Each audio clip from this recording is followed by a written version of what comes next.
আপনারা দেখছেন এসবি টিভির বিশেষ সংবাদ। ৪৬তম বিসিএসের লিখিত পরীক্ষা স্থগিত, পিএসসি সংস্কার কমিশন গঠন।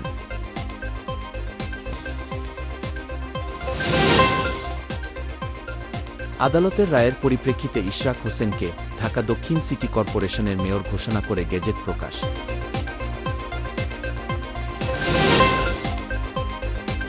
গত কয়েক মাস ধরে রেমিট্যান্স প্রবাহ ও রপ্তানি বাড়ায় ডলারের দাম কমেছে ৫০ থেকে ৭০ পয়সা।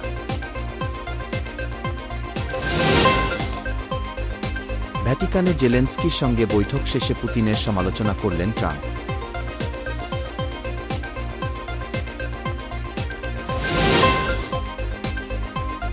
হামাস সমস্ত ইসরায়েলি পণবন্দীকে মুক্তি দেবে, কিন্তু বিনিময়ে অন্তত ৫ বছরের যুদ্ধবিরতি চাই। কাশ্মীর সীমান্তে ভারত ও পাকিস্তানের মধ্যে ফের গোলাগুলি।